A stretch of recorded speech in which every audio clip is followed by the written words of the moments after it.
Bismillahirrahmanirrahim.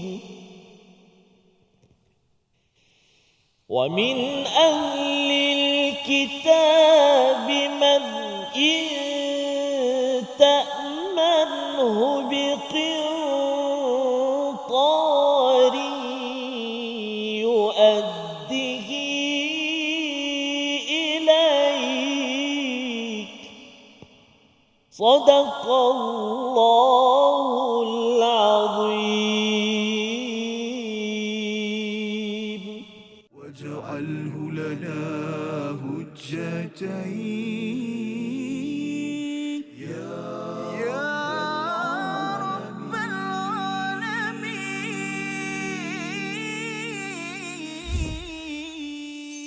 Assalamualaikum warahmatullahi wabarakatuh. Alhamdulillah, thumma alhamdulillah.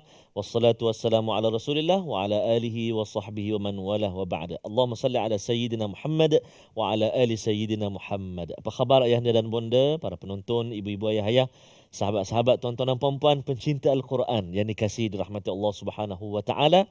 Alhamdulillah hari ini kita bersua lagi. Apa khabar tu ibu-ibu, ayah-ayah? Oh, sedang masak ke apa tu? Subhanallah, ada yang sedang masak, ada yang sudah siap awal-awal lagi off part, dikatakan. Untuk apa? Untuk fokus kepada pengajian hari ini. Alhamdulillah, syukur kepada Allah SWT. Terima kasih di atas sokongan, di atas doa tuan-tuan dan puan-puan, dan yang paling mustahak kita syukur banyak-banyak kepada Allah Subhanahu Wa Taala di atas anugerah yang Allah Subhanahu Wa Taala kurniakan kepada kita. Doa kita selalu kan, al-laili wa atrafan nahar, pagi, petang, siang dan malam kita berdoa kepada Allah, moga-moga pagi kita, petang kita, malam kita bersama dengan Al-Quranul Karim. Amin. Alhamdulillah.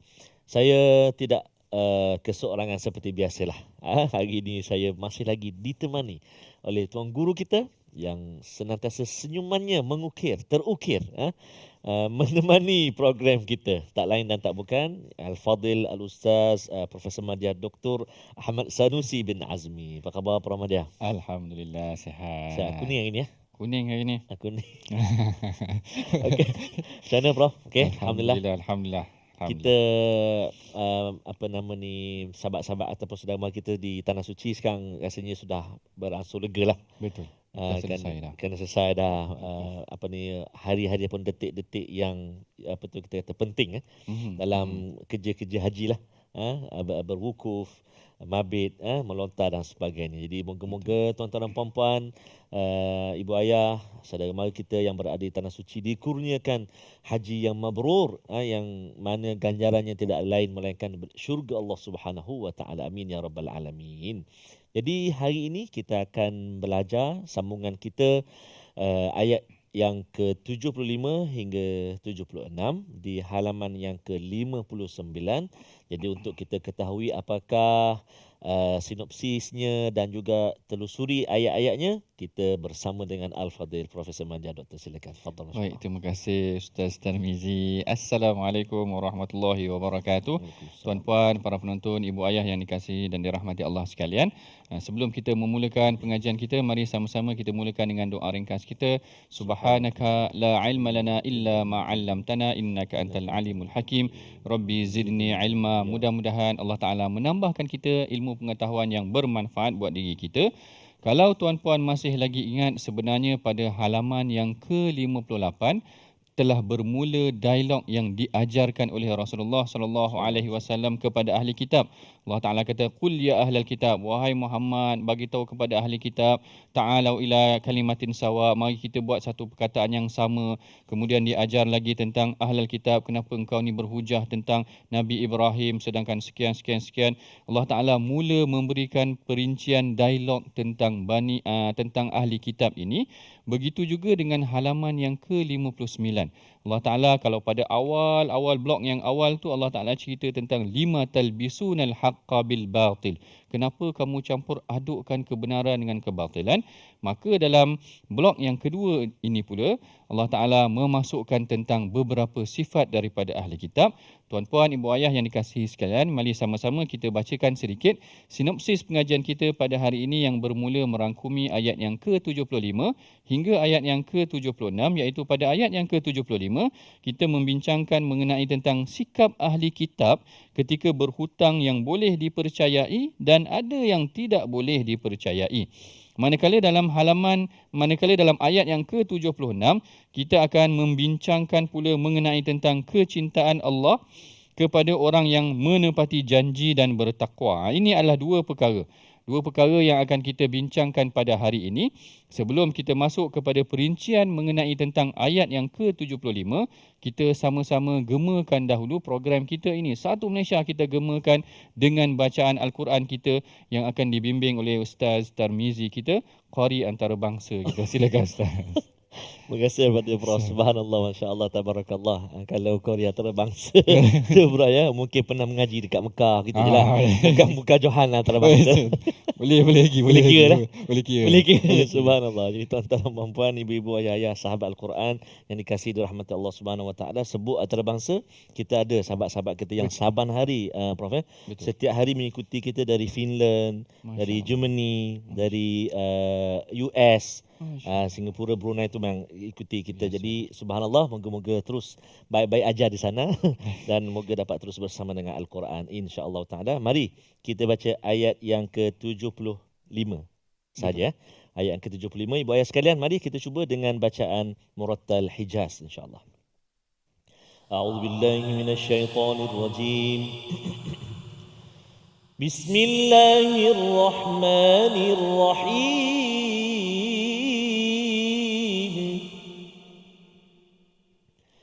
ومن أهل الكتاب من إن تأمنه بقنطار يؤده إليك ومنهم من إن تأمنه بدينار لا يؤده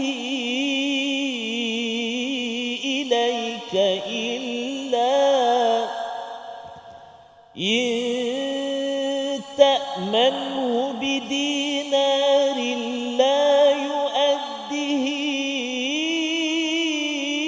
إليك إلا ما دمت عليه قائما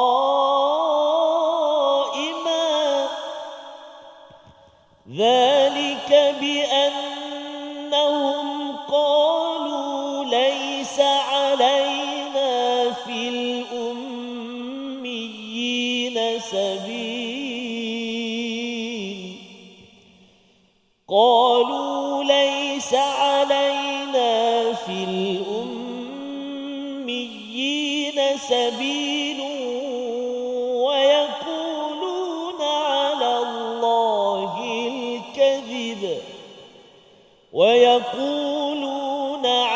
الله الكذب وهم يعلمون.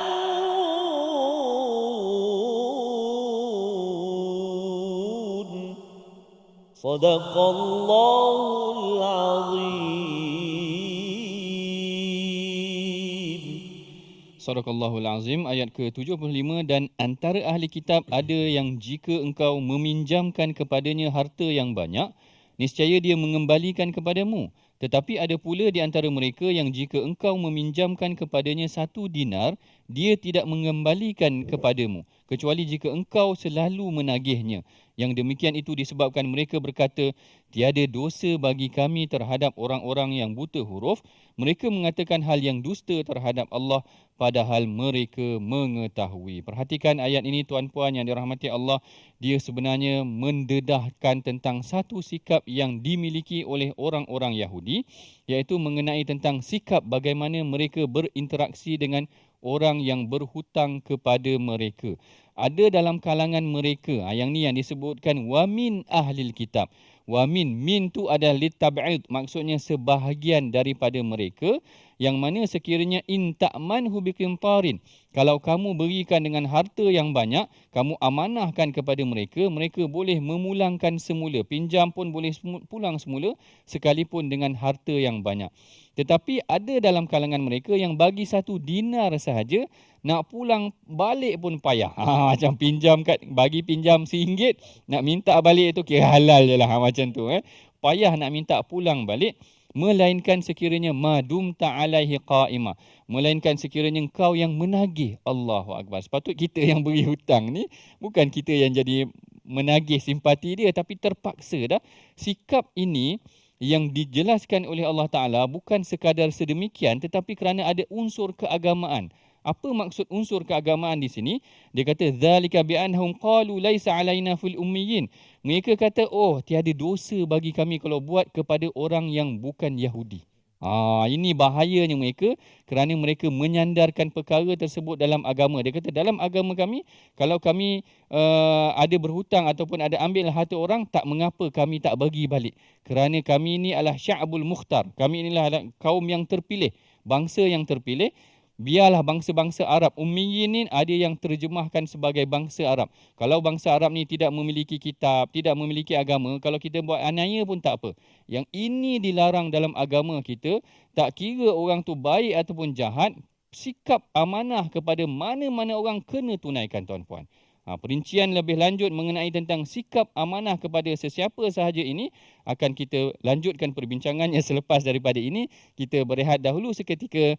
My Quran Time, Quran, Salat, Infak. واجعله لنا هجتين يا رب العالمين.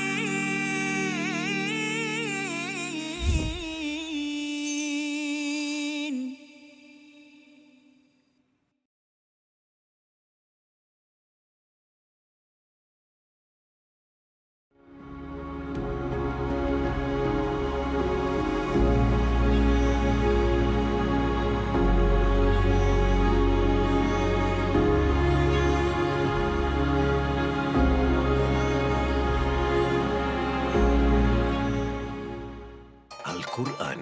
Pelajari dan dalami kesempurnaan bacaan mengikut hukumnya. Fahami dan hayati maksudnya. Amalkan dan jadikannya sebagai panduan kehidupan. Bukan hanya kita belajar tadabbur, bahkan kita akan belajar tajwid secara mendalam dan ada segmen hafazan. Saksikan episod baharu My Quran Time 2.0 setiap hari 12.30 hari di TV9 juga di saluran Astro 149. جاهنا وارزقنا تلاوته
واجعله لنا هجتين يا رب العالمين.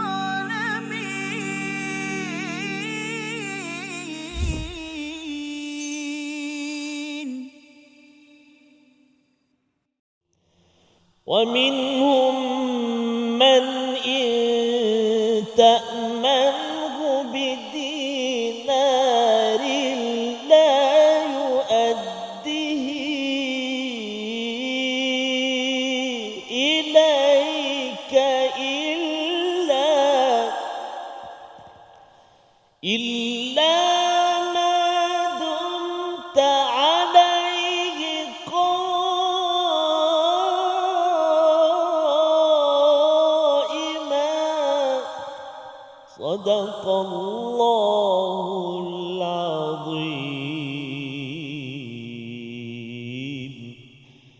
Sadaqallahul Azim. Bertemu kita lagi dalam rancangan My Quran Time, Quran Salat Infak. Kita membicarakan ayat yang ke-75 daripada surah Ali Imran.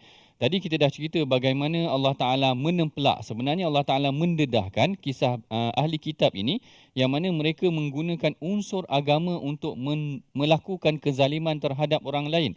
Mereka mengatakan sebenarnya dalam agama kami, dalam kitab kami tidak dilarang pun untuk kami menyakiti bangsa yang lain. Ini adalah satu perkara yang saya kira sehingga hari ini ada dalam kalangan mereka dalam pengambilan penjajahan tanah saudara kita di Palestin dan sebagainya. Mereka menipu ataupun berhelah dalam melaksanakan perjanjian tersebut, yang mana mereka berpegang mereka adalah bangsa yang terpilih sehingga mereka seakan-akan boleh melakukan kezaliman kepada orang lain. Kita kembali balik pada permulaan ayat apabila Allah Ta'ala menyebutkan wa min ahlil kitab. Bila kita kata wa min itu litab'id, iaitu untuk sebahagian sahaja, ianya memberikan kita pengajaran bahawa hanya sebahagian sahaja daripada ahli kitab ini pada hakikatnya yang bertindak zalim. Ada dalam kalangan ahli kitab yang sebenarnya baik. Bahkan sebenarnya sebab tu Allah Ta'ala berdialog dengan ahli kitab ini dengan panggilan yang baik. Allah Ta'ala kata, wahai orang yang memiliki kitab. Seakan-akannya satu panggilan yang mengiktiraf mereka, memuliakan mereka. Ada sebahagian daripada kamu ini memang orangnya baik. Kalau kami belikan bikin tarin, kami bagikan, ada orang bagi harta yang banyak, mereka boleh pulangkan balik. Sebahagian mufassir, sebagai contoh macam Syekh Tantawi sendiri menukilkan kisah daripada Abdullah bin Abbas mengenai tentang Abdullah bin Salam, seorang lelaki yang berasal daripada Yahudi sendiri, yang mana mereka dia dinamakan ataupun dikenali sebagai Abdullah bin Salam, orang yang baik. Orang yang baik yang diceritakan, dia kata auda'a rajulun, seorang lelaki meninggalkan kepada Abdullah bin Salam ini harta yang banyak. Dia kata alfan wa mi'atai, ada 1200 auqiyah, bekas daripada emas. Bukan sikit maknanya. 1200 bekas daripada emas. Fa'addaha ilaih, maka dia pulangkan kembali seperti mana yang dia terima. Tak jadi masalah. Kalau kita mungkin minta satu bekas daripada emas tu tadi, ini 1200 bekas daripada emas, boleh dipulangkan semula. Tetapi Ibn Abbas kata wa auda'a rajulun akhar 'inda Finhas. Tapi ada seorang lelaki yang lain memberikan hartanya 1 dinar sahaja kepada Finhas bin Azura, seorang daripada orang Yahudi juga, dinaran sahaja, 1 dinar sahaja. Fakhanahu, dia mengkhianati lelaki tersebut. Fanuzilatil ayah, maka ayat ini dikatakan diturunkan berkaitan dengan sikap mereka ini. Ada dalam kalangan mereka yang baik, ada dalam kalangan mereka yang tidak baik. Dan juga pengajaran yang menarik daripada ayat ini, bagaimana Allah Ta'ala menurunkan Al-Quran itu sikapnya adalah bersifat adil itu tadi. Maknanya dia puji juga, ada dalam kalangan ahli kitab ni memang baik. Kalau bagi mereka, mereka memang melaksanakan amanah. Tapi ada yang tidak baik, secara umumnya memberikan kita pengajaran, kalau kita tak suka pada seseorang, jangan pukul rata semua jahat. Aku tak suka dengan kau, ahli keluarga kau ahli muzik, semuanya tak elok. Katakan macam tu. Semua ahli muzik ke apa ke, semua tak elok. Apa macam cerita tu apa? Macam tu lah maknanya. Semua yang tak baik itu dipukul sama rata kepada ahli keluarganya. Ini tak kenalah, kerana di dalam Al-Quran Allah Ta'ala sendiri menunjukkan contoh bagaimana baiknya Allah Ta'ala ataupun Allah Ta'ala memberikan satu keadilan kepada mereka ini, menunjukkan sebenarnya kita seharusnya bersikap adil tentang apa yang telah berlaku kepada sesuatu kaum itu tadi. Dan kemudiannya kalau kita tengok juga Al-Imam Tabari, dia pernah bertanya juga. Al-Imam Tabari ketika dia menghuraikan tafsiran mengenai tentang ayat ini, dia kata kenapalah Allah Ta'ala nak cerita tentang ada orang yang baik, ada orang yang tak baik. Ni biasa aje. Ada je orang yang memang tak kira lah ahli kitab ke bukan ahli kitab je. Mereka ni kalau pinjam duit memang tak pulang pun. Ada je. Kenapa nak kena cerita tentang ahli kitab? Jadi ini bezanya. Ahli kitab ini kerana mereka menyatakan qalu laisa alaina fil ummiyina sabilun. Mereka berkata tiada dosa bagi kami terhadap orang-orang yang buta huruf. Yang diterjemahkan di sini buta huruf, ada yang kata ummiyin ni yang umat yang tidak mempunyai kitab lah. Maknanya seluruh umat yang tidak diturunkan Nabi kepada mereka, boleh dianggap sebagai ummiyin ini juga. Kemudian sebahagian mufassir kata ummiyin ini adalah ditujukan sendiri kepada golongan Arab itu sendiri. Jadi mereka seakan-akan orang Yahudi ini, mereka menyatakan tak mengapa kalau kita buat jahat pun dengan mereka, kerana pegangan agama kita sebenarnya memang sedemikian, dan mereka menyandarkan tipu mereka ini, tipu daya pendustaan mereka ini kepada Allah. Ini paling berat sekali. Sebab tu Allah Ta'ala cerita juga dalam Quran ini, kalau orang lain dia tak menyandarkan kesalahan mereka, sifat zalim mereka kepada Allah. Bezanya ahli kitab ni, mereka kata Allah Ta'ala tak marah kami. Kami pun masuk neraka berapa hari aja. Macam tu. Penciptaan pendustaan ini Allah Ta'ala kena dedahkan. Allah Ta'ala dedahkan sehingga satu tahap mereka ni mereka-reka kitab mereka sendiri. Mereka pun yuharrifunal kalima, maknanya mereka ni tambah-tambah, tokok tambah kitab mereka sendiri, yang akhirnya yang kita bimbang, perkara ini membawa kepada orang mereka sendiri tak percaya dah kepada kitab mereka, kerana mereka sendiri yang reka bukan-bukan. Ada banyak penambahan yang aneh-aneh, ada banyak perkara yang mereka lakukan. Mereka sebenarnya menyandarkan fitnah tersebut kepada Allah Subhanahu Wa Taala. Dan kemudian juga yang menarik juga di dalam ayat ini diceritakan tentang ada sebahagian mereka, wa minhum man in ta'manhu bidinarin, ada dalam kalangan mereka yang sekiranya kamu memberikan kepercayaan, memberi 1 dinar, la yuaddihi ilaika illa ma dumta alaihi qa'ima, melainkan mereka tidak akan pulangkan melainkan setelah engkau menagih, berdiri menagih kepada mereka. Allahu Akbar. Ini satu pengajaran yang penting juga. Kalau kita dah berhutang tu, saya nasihatkan, maknanya kita hendaklah kembali ataupun memulangkanlah hak kepada orang yang memerlukan. Memulangkanlah hak kepada orang yang telah kita berikan ataupun orang yang kita berhutang dengannya tu. Kerana dalam sebuah hadis yang diriwayatkan oleh Al-Imam Tirmizi, Rasulullah SAW bersabda, nafsul mu'min mu'allaqatun bidainihi. Ruh orang yang beriman itu akan tergantung hatta yuqda anhu, dengan hutangnya, sehinggalah setelah dia selesaikan hutang dia. Kita pedulikanlah Yahudi ni apa pegangan dia memang dah rosak dah. Tetapi pegangan kita sebagai seorang Muslim, apabila kita diamanahkan, diberikan hutang, diberikan tanggungjawab untuk melaksanakannya, maka hendaklah kita selesaikan. Jangan sampai kita dikatakan roh kita tergantung kerana hutang kita tidak berjaya diselesaikan. Sebahagian ulama bertanya kenapa yang dimaksudkan dengan roh yang tergantung ini. Al-Imam Suyuti menyatakan roh yang tergantung ini adalah roh terkurung sehingga selesai urusan hutangnya. Manakala Al-Imam Iraqi pula menyatakan bahawa yang dimaksudkan dengan roh yang tergantung ni, dia kata amruha mauquf, urusan-urusan, iaitu keadilan yang sepatutnya diberikan kepadanya mauquf, tergantung, la hukmalaha bin najah, maknanya dia tak boleh nak selesai hukuman ataupun keadilan yang perlu diberikan kepada roh itu tadi, sehinggalah diselesaikan masalah-masalah yang berkaitan dengan hutang tu. Jadi yang ini yang perlu juga kita ambil pengajaran daripada ayat ini, bahawa urusan hutang jangan main-main. Urusan hutang jangan main-main. Dalam sebuah hadis yang diriwayatkan oleh Al-Imam Muslim pula, Rasulullah kata, yaghfirullahu lisyahid kullu dzambin. Allah Ta'ala mengampunkan semua dosa bagi orang yang mendapat pahala mati syahid, illa dain, melainkan hutang. Allahu Akbar. Agama kita tak sama dengan agama Yahudi. Kalau agama Yahudi kata berhutang, orang bagi amanah kepada orang, kita boleh main-main macam tu, kezaliman kepada orang lain tak payah bayar pun tak apa. Dalam agama Islam tidak diajar macam tu. Dalam agama Islam, kalau berhutang kena selesaikan, kalau tak urusan kita tak selesai. Dalam agama Islam, kalaupun dapat pahala syahid ni tinggi dah. Mereka dalam syurga akan duduk dengan para nabi. Tetapi Rasulullah kata Allah Ta'ala boleh ampunkan semua dosa buat orang yang mendapat pahala syahid, illa dain, melainkan hutang.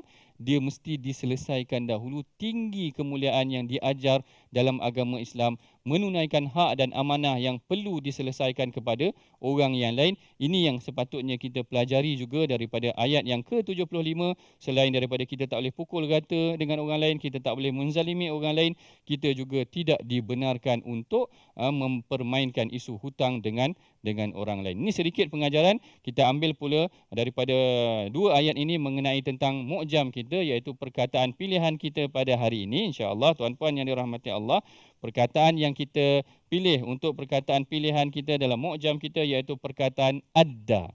Adda. Adda ini disebutkan dalam ayat yang ke-75 yang membawa maksud menunaikan, mengembalikan, menyampaikan ataupun menyerahkan. Dalam ayat 75 disebut man in ta'manhu biqintarin yuaddihi. Yuaddihi ni maknanya dia menyampaikan, mengembalikan balik apa yang telah diberikan kepadanya. Disebut sebanyak 6 kali di dalam Al-Quran yang mana dia terkandung juga di dalam suratul Baqarah, suratul An-Nisa, surah Ad-Dukhan. Adda. Kadang-kadang ada juga orang panggil nama kawan kita ada tak? Ada tak pula. Jadi ada ni yang menunaikanlah, yang menyampaikan. Maksudnya pun okey di sini berbanding yang sebelum ni dollar. Tak apa-apa nak sesuai dollar. Kalau kita panggil takut jadi maksudnya macam sesat pula itu. Jadi ini sedikit perbincangan mengenai tentang ayat yang ke-75 dan juga perkataan pilihan kita daripada ayat yang ke-75. Kita berehat dahulu seketika. My Quran Time, solat Quran infak. واجعله لنا هجتين يا رب العالمين.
جاهنا وارزقنا تلاوته. Disebut oleh Imam An-Nawawi dalam kitab beliau Riyadhus Shalihin dalam bab taubat. Taubat dengan Allah Subhanahu Wa Taala ni ada 3 cara. Ini dosa kita dengan Allah lah. Iaitu apa? Yang pertama sekali adalah kita tinggalkan dosa. Yang kedua, kita menyesal sungguh-sungguh, takkan mengulangi. Dan yang ketiga, kita berazam betul-betul takkan repeat ataupun mengulangi balik dosa tu. So, menyesal, tinggal, azam. Tapi kalau dosa tu melibatkan dengan manusia, maka waktu tu kita kena, kalau dia melibatkan harta yang dizalimi, kita kena pulang balik. Contoh, kalau kita pernah tipu orang dalam bab pelaburan, tak ramai pun dalam 500 orang. Kena pergi cari balik orang tu, minta maaf dengan dia, pulangkan balik, jangan kurang 1 sen pun daripada harta yang kita pernah tipu dia. Tu penting tu. Bukan maksudnya bertaubat. Taubat ni tak apa, yang tipu-tipu tak apa, yang penting pergi masjid tarawih 23 rakaat kan. Ataupun doa pada Allah tahajud, lekuk-lekuk lantai apa semua, sebab apa? Punya banyak tahajud kan. Tak bermakna di sisi Allah kalau kita tak pulang. واجعله لنا هجتين يا رب العالمين.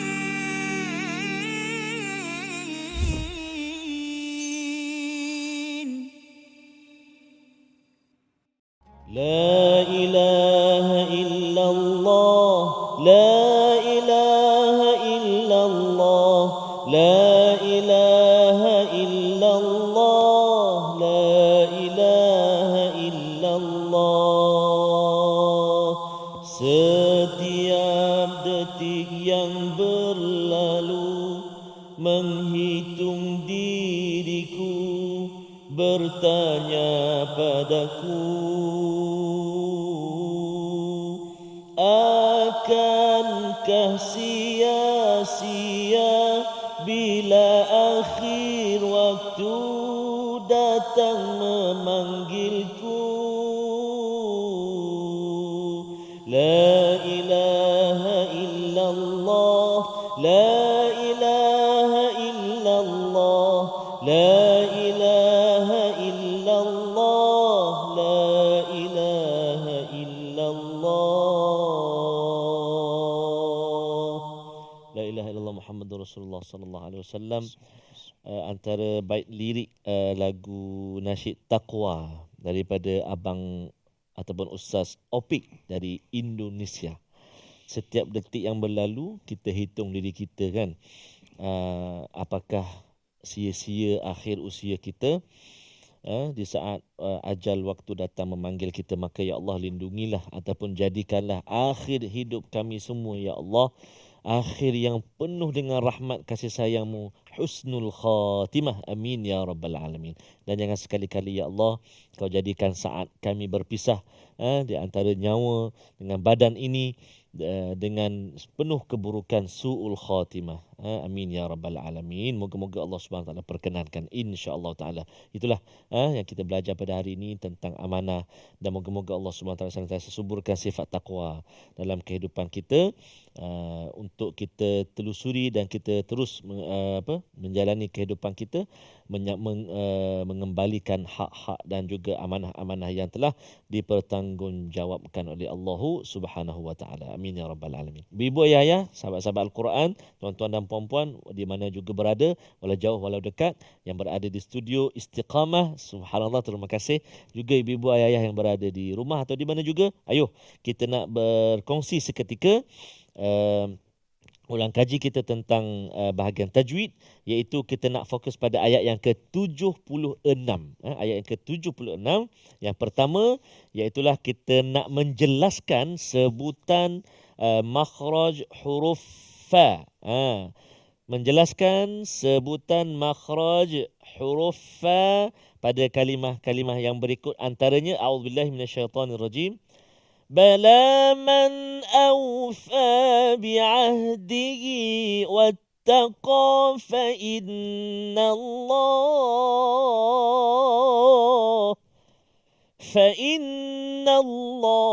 يحب المتقين. Sadaqallahul azim. Iaitulah makhraj fa ataupun huruf fa, iaitu makhraj asy-syafatan, makhraj dua bibir. Antaranya huruf fa, huruf ba, huruf mim. Kita sebut af, ab, am, ab, am, af. Tu. Dipanggil dua bibir. Apabila kalau huruf fa, apabila perut bibir bawah, ada perut bibir bawah? Ada Ustaz. Perut bibir bawah ni, bibir bawah kita kan, dirapatkan dengan gigi atas bahagian depan. Kalau saya gigi mana? Contoh F. Tu F. Fa'amma F. Fa Affa Uffu Iffi. Alhamdulillah, lulus semua, alhamdulillah. Dia yang bahaya kalau kadang-kadang terlupa nak pasang pagar. Apa tu? Pak Amma. Tak kata kat saya kah? Bukan, itu contoh saja. Tak berlaku pada tuan-tuan dan puan-puan. Kadang-kadang nak cepat mengaji, dia ambil Quran tu baca. Pahuwa khair. Kan jadi fa tu angin dia tak keluar. Sebab apa? Tak boleh ni. Perut bibir ni tak boleh nak sentuh gigi ni kan. Jadi itu tempat dia. Cuba sekali lagi. Bala man awfa. 1, 2, 3. Aywa. Fa inna Allah. Bagus. Jadi tak adalah bunyi lagi balaman aupa bi ahdihi. Tu. Fa inna Allah. Tak kata kat siapa-siapa. Itu contoh saja dulu masa saya budak-budak dulu. Saya pernah dengar. Okey, baik. Itu yang pertama. Yang kedua, kita dah belajar huruf fa. Huruf fa. Yang kedua, kita nak tengok huruf qaf pula. Menyempurnakan sebutan makhraj huruf qaf pada kalimah-kalimah yang digariskan seperti berikut. A'udzubillahi minasyaitonirrajim. Bala man awfa bi'ahdihi wattaqa fa innallaha yuhibbul muttaqin. Cuba 1, 2, 3. Masya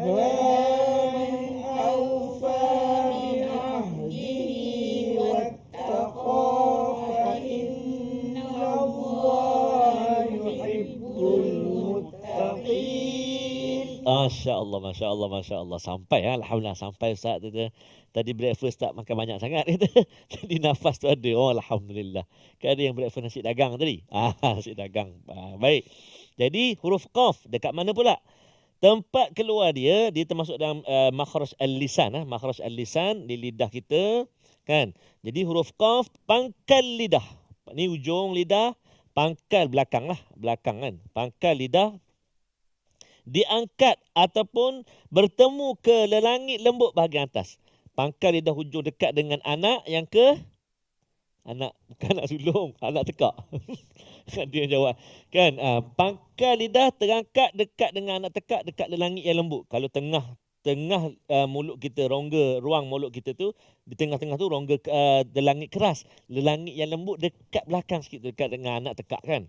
Dekat situ. Qa. Qi. Ku. Jangan tertukar dengan kaf. Ka. Aku. Ki itu kaf. Ni qa. Tengok pangkal belakang lidah kita, hujung dalam tu. Qa. Tu. Qi.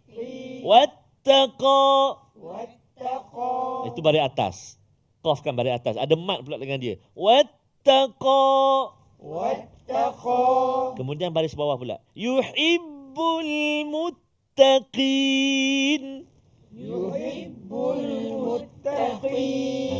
Ada satu jenis kuih kalau Terengganu, Kelantan, kat sini pun dah banyak dah.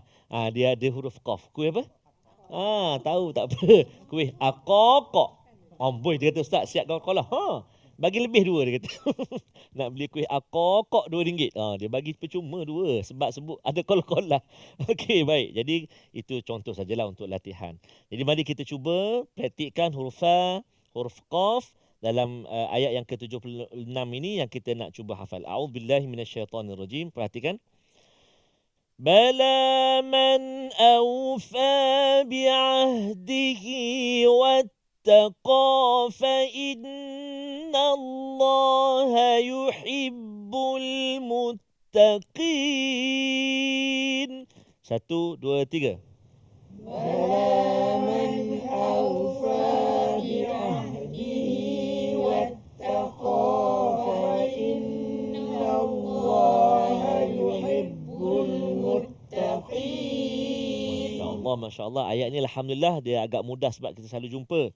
Bala man kan bi'ahdi wattaqa fa inna Allah, memang selalu jumpa. Yuhibbul muttaqin, orang-orang muttaqin selalu kita jumpa juga. Jadi kita cuba dulu hafal 5 yang awal. Bala man awfa bi'ahdihi wattaqa. 1, 2, 3. Bala man awfa bi'ahdihi wattaqa. Bala man awfa bi'ahdihi wattaqa. Bala man awfa bi'ahdihi wattaqa. Kita cuba bala man awfa bi'ahdihi wattaqa. 1, 2, mula. Bala man awfa bi'ahdihi wattaqa. Masya Allah, subhanallah, subhanallah, tabarakallah. 5 dah, sambung lepas tu. Fa innallaha yuhibbul muttaqin. Kan ayat ke-76 tu, sungguhnya Allah menyertai orang-orang yang bertakwa. Fa innallaha yuhibbul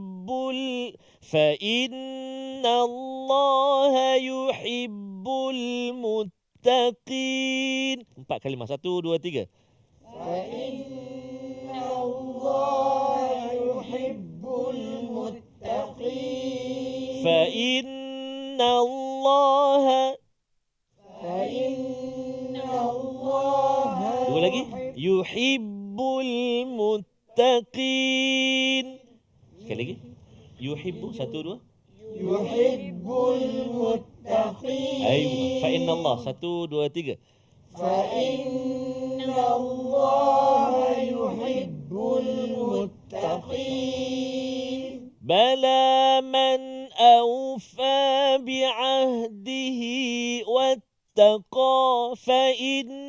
innallaha yuhibbul muttaqin. 1, 2, 3.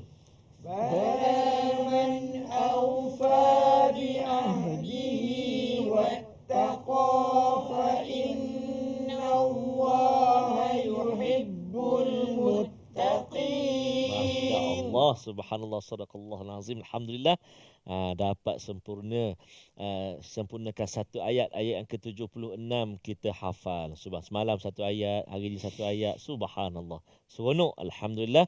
Moga-moga Allah Subhanahu wa taala terus permudahkan kita untuk menghafal kalam-kalam Allah Subhanahu wa taala dalam kehidupan kita. Amin ya rabbal alamin. Jadi kita nak belajar pula ayat yang kita hafal tadi itu, tapi kita nak berehat dahulu seketika. Kembali selepas ini pastinya dalam My Quran Time, Quran, salat, infaq. InsyaAllah. Berehat seketika. واجعله لنا هجتين يا رب العالمين.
جاهنا وارزقنا تلاوته. Menceritakan tentang mimpi, kan? Kalau yang menceritakan tentang mimpi itu adalah orang-orang yang mungkin tidak dilihat sebagai pembawa mesej agama, mungkin tidak menjadi isu, tetapi bagi orang-orang yang orang kata apa, nampak kredibiliti sebagai seorang penyampai ilmu agama yang mempunyai followers ataupun pengikut yang banyak, kalau isi kandungan penyampaian itu banyak tergantung kepada mimpi dan sebagainya, maka saya rasa itu kurang wajar. Betul. Sebab mimpi bukan satu sumber syarak. Kalaulah mimpi itu datang dengan konten ataupun isi yang mana ia bersesuaian dengan syarak, maka seseorang itu haruslah melakukan satu tindakan berdasarkan arahan syarak, bukan berdasarkan arahan mimpi. Itu sebab mimpi semua orang boleh claim. Betul. Kalau orang claim kata aku mimpi, saya mimpi ini, Nabi pesan ini dan sebagainya, jadi susah. Agama akan واجعله لنا هجتين يا رب العالمين.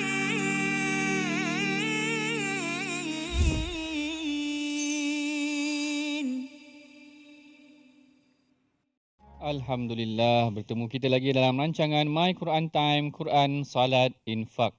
Kita baru selesai ulang kaji bacaan Al-Quran kita bersama dengan pengajian mengenai tentang ilmu tajwid ataupun bagaimana kita nak menyebutkan huruf-huruf di dalam Al-Quran bersama bimbingan Ustaz Tarmizi kita. Kali ini kita akan teruskan sedikit sahaja lagi mengenai tentang ayat yang ke-76, yang mana kalau tadi kita dah cerita bagaimana Allah Ta'ala mendedahkan mengenai tentang sikap orang ataupun ahli kitab, mengenai tentang bagaimana mereka tidak amanah, mereka menyandarkan sikap tidak amanah itu pula kepada Allah, mereka mereka-reka maklumat dan sebagainya. Kali ini dalam ayat yang ke-76, Allah Ta'ala menegaskan keperluan untuk kita menunaikan janji kita ataupun bersikap memenuhi janji yang telah diberikan kepada kita. Ayat ini disebutkan di dalam perkara ini disebutkan di dalam ayat yang ke-76. Sebelum tu kita sama-sama bacakan dahulu dengan dibimbing oleh Ustaz Tarmizi kita dalam ayat yang ke-76 insya-Allah. Terima kasih kepada Prof. Yang bahagia tuan-tuan puan-puan dikasih rahmati Allah Subhanahu Wa Taala. Kita nak baca ayat yang ke-76 yang telah kita belajar tadi, kita hafal, kita nak ulang lagi sekali bacaan dengan menggunakan taranum nahwan insya-Allah. A'udzu billahi minasyaitonir rajim. Bala man awfa bi'ahdihi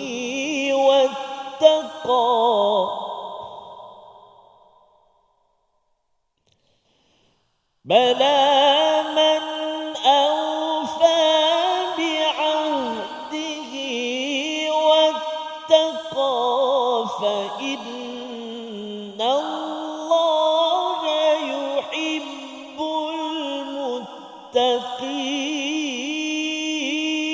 المتقين بلى من أوفى بعهده واتقى فإن الله يحب المتقين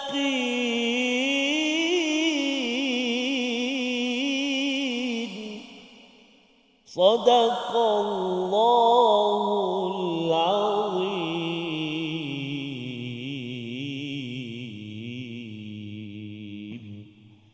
Sadaqallahul Azim. Dalam ayat yang ke-76 Allah Ta'ala berfirman, sebenarnya barang siapa yang menepati janji dan bertakwa, maka sesungguhnya Allah mencintai orang-orang yang bertakwa. Di sini Allah Ta'ala buat satu kesimpulan.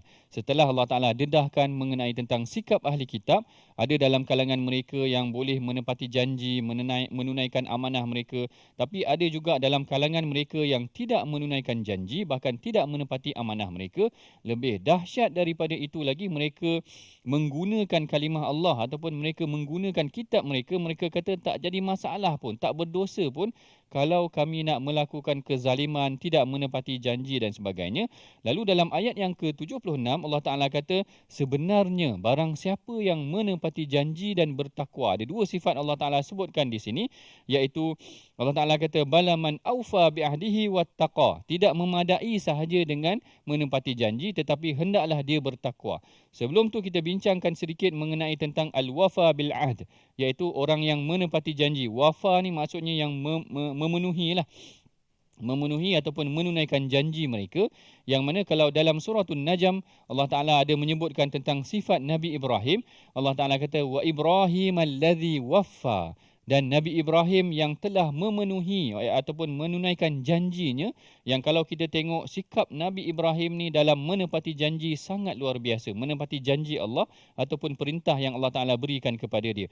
Yang antara yang paling berat kalau kita boleh ambil daripada musim haji punya pengajaran ataupun musim korban ini, bagaimana dia sendiri sanggup untuk menyembelih anak dia kan. Mana ini adalah memenuhi janji yang sangat luar biasa, bukan senang. Tak ada siapa pun saya kira sanggup untuk meletakkan pisau di leher anaknya sendiri, melainkan Nabi Ibrahim mempunyai kekuatan sedemikian. Tidak ada siapa pun yang sanggup membiarkan anak dia di tanah kering kontang tanpa ada sebarang air. Tiba-tiba Nabi Ibrahim boleh buat sedemikian. Lalu Allah Ta'ala kata wa Ibrahim alladhi waffa, dan Nabi Ibrahim yang memenuhi janjinya, yang menepati apa yang telah diperintahkan oleh Allah Subhanahu Wa Ta'ala kepadanya. Yang inilah yang dikatakan waffa fi ta'ah, iaitu Qatadah menyatakan Nabi Ibrahim ini dia waffa fi ta'ah, iaitu dia sangat menepati janjinya dalam perkara ketaatan kepada Allah Subhanahu Wa Ta'ala. Bahkan kalau kita tengok dalam sirah Nabi, tuan-puan mungkin biasa dengar nama seorang sahabat yang namanya Hudzaifah bin Al-Yaman. Hudzaifah bin Al-Yaman ini adalah orang yang diajar oleh Rasulullah untuk menepati janji. Dia cerita kisah dia kenapa dia tak pergi perang Badar. Dia kata ma mana'ani an ashhada badaran illa anni kharajtu. Dia kata aku ni tak ada perkara yang menghalang aku nak pergi ke perang Badar, melainkan satu hari aku keluar bersama dengan Abi Husail, seorang daripada sahabat dia. Lalu kami kena tangkap fa akhadhana kuffarun Quraisy. Kami kena tangkap dengan Quraisy. Qalu innakum turiduna Muhammad. Apakah kamu ni nak pergi menyokong Muhammad ataupun nak pergi join dengan Muhammad? Lalu dia orang buat taktik sikit. Dia orang kata manuridu illal Madinah. Tak, kami ni sekadar nak pergi Madinah aja. Kami bukan nak pergi sokong Muhammad. Kami sekadar nak pergi Madinah saja. Sampailah bila dah dilepaskan oleh kafir Quraisy itu tadi, mereka dah lepaskan dia dan waktu nak lepas tu dia tercakap. Dia kata wala nuqatil, kami tak berperang dengan kamu. Kami tak berperang dengan Muhammad dan kami tak memerangi kamu. Lalu bila dia orang dah dilepaskan, dia pun bagi tahu kepada Rasulullah. Dia kata kepada Rasulullah, kami ini sebenarnya tadi kena tahan dengan Quraisy. Tapi bila kena tahan tu kami kata, tak, kami sekadar nak pergi Madinah aja. Lalu Rasulullah kata insarafa, beredarlah kamu. Rasulullah kata nafi lahum bi'ahdihim, kita kena memenuhi janji kita dengan mereka. Ini yang Rasulullah ajar kepada Sayyidina Huzaifah bin Al-Yaman, wasta'inu billah, dia kata kami berpegang dengan Allah Taala. Rasulullah tak kasih Huzaifah Al-Yaman join perang Badar tu tadi kerana dia dah cakap macam tu, kami bukan nak perang dengan Muhammad, kami sekadar nak pergi Madinah. Rasulullah kata engkau kena insarafa, engkau kena beredar, engkau kena berpegang dengan janji engkau. Ini janji kita. Ini sifat yang diajarkan oleh Rasulullah SAW kepada Sayyidina Huzaifah bin Al-Yaman. Maknanya seorang sahabat yang popular juga, yang menepati janjinya atas apa yang dia ungkapkan, sekalipun mungkin ungkapan tersebut hanyalah helah ataupun dia nak melepaskan dirinya sahaja. Begitulah juga kalau dalam hadis bagaimana Abu Sufyan ditanya oleh Hercules ataupun pembesar Rom itu tadi, apakah Muhammad ini orangnya bagaimana, orang yang amanah ataupun tidak? Maka Abu Sufyan kata dia bukan orang yang mematahkan janji ataupun tidak memenuhi janji. Maka Hirqal ataupun Raja Rom kata, dia kata wa kadzalikal anbiya, begitulah para nabi, mereka tidak pernah mengingkari janji. Jadi ini perkara yang perlu ditekankan. Al-wafa, iaitu wafa bi ahdihi, aufa bi ahdihi, memenuhi janji adalah satu perkara yang ditekankan di dalam agama Islam. Begitu juga ditutup dengan wattaqa, hendaklah kita bertakwa. Fa innallaha yuhibbul muttaqin, sesungguhnya Allah Taala mencintai orang yang bertakwa. Kita telah pun hampir sampai ke penghujung rancangan. Sekejap aja, tiap-tiap hari sekejap saja. Mari sama-sama tuan-puan kita bacakan dahulu resolusi pengajian kita pada hari ini daripada halaman ke-59 ini. Ayat yang ke-75 iaitu amanah untuk kita lunaskan hutang yang ada dan jujur dalam ucapan. Yang keduanya adalah kita beradab dalam usaha menagih dan meminta hutang pun sebenarnya kita perlu juga adab dalam perkara tersebut. Dan yang ketiganya dalam ayat 76, kita perlu menepati janji dan bertakwa kepada Allah Subhanahu Wa Taala. Itulah sedikit sebanyak pengajaran dan pelajaran yang boleh kita pelajari daripada ayat yang ke-75 dan 76. Mudah-mudahan Allah Taala merahmati pengajian kita dan menjadikan kita dalam kalangan golongan yang bertakwa. Kita akhiri pengajian kita pada hari ini dengan doa yang akan dipimpin oleh Ustaz Tarmizi kita. Silakan Ustaz. Terima kasih kepada Prof. Bismillahirrahmanirrahim. Alhamdulillahirabbil alamin. Wassalatu wassalamu ala asyrafil anbiya'i wal mursalin wa ala alihi wa sahbihi ajma'in. Allahumma ya Allah wa ya Rahman wa ya Rahim, ampunilah dosa-dosa kami ya Allah. Ampunilah dosa ibu ayah kami, ibu ayah mertua kami, muslimin dan muslimat, mukminin dan mukminat birahmatika ya arhamar rahimin. Ya Allah ya Tuhan kami, jadikan kami hamba-hambamu yang senantiasa berusaha menepati janji kami ya Allah. Moga-moga dengan yang demikian ya Allah, keimanan kami, ketakwaan kami senantiasa subur mekar dalam hidup kami ya Allah. Seterusnya ya Allah, kami dipilih dan juga menjadi hamba-hambamu yang dikasihi, dicintai olehmu ya arhamar rahimin. Wa sallallahu ala sayyidina Muhammadin nabiyil ummi wa ala alihi wa sahbihi wa baraka wa sallam.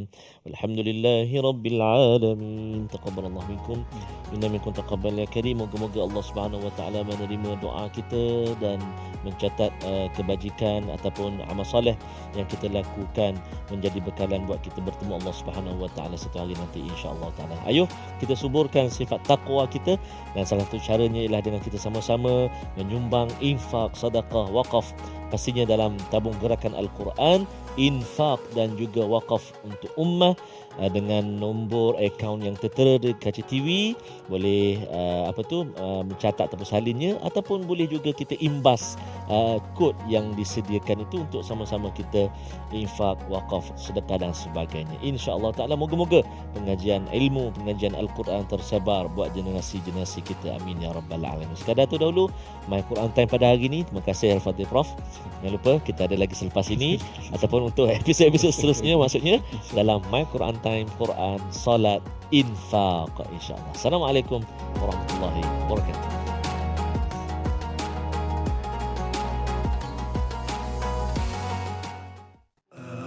آناء الليل وأطراف النهار واجعله لنا هجتين